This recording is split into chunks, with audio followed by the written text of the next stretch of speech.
gye buvuddeko abayeekera ba ADF baalumba ebbendobendo ly'e KASEESE ku ssomero lya Lubiriha High School bwe bato ne batta abantu abasoba mu 30 ne bakola n'obunyazi obw'enjawulo. Ne ku mulundi guno abateeberezebwa okubeera abayeekera ba ADF bassa abantu 2 ne bookya n'emmotoka enneetissi y'ebyamaguzi giyite Tuleera n'esaanawo.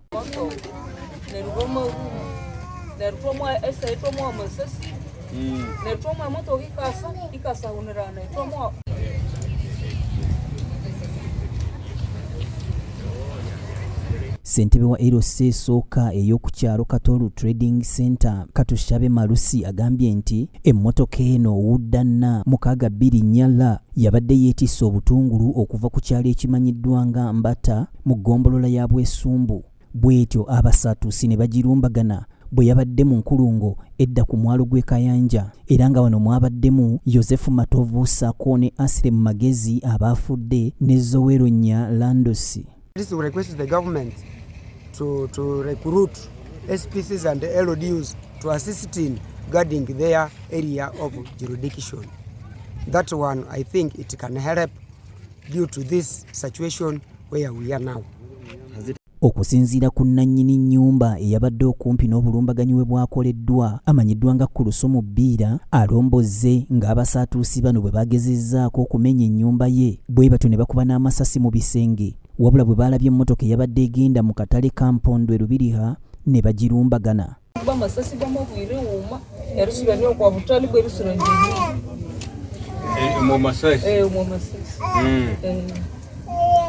Nero ndambia hiyo na rukutula waka wangu inaonekana hakuna watu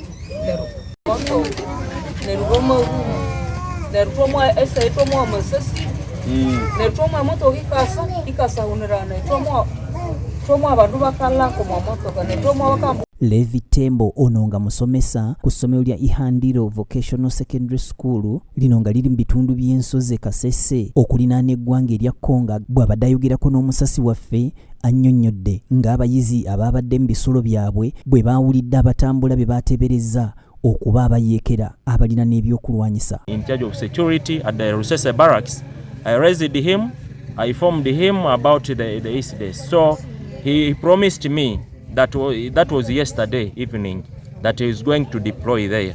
We waited up to now, we have not yet heard of any source, but this morning I called him. He said they are making some arrangement to see how they can deploy the place.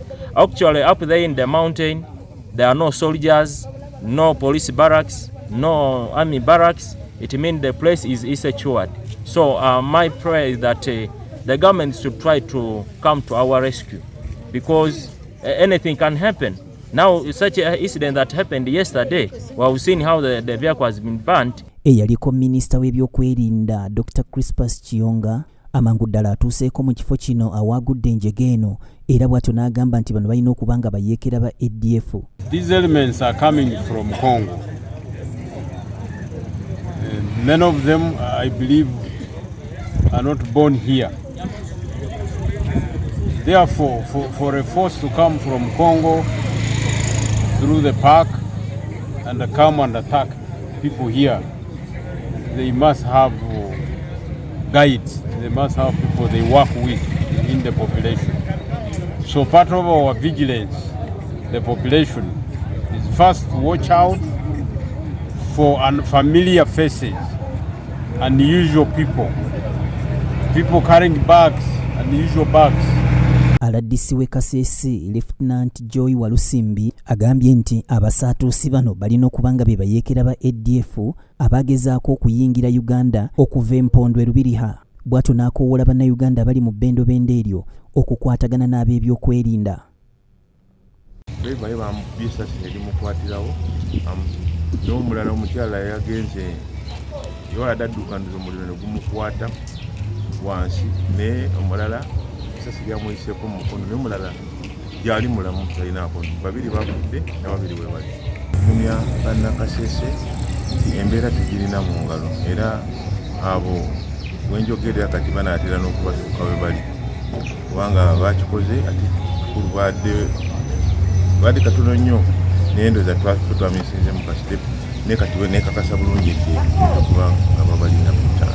Kabuye Israel, BTM TV Community Report.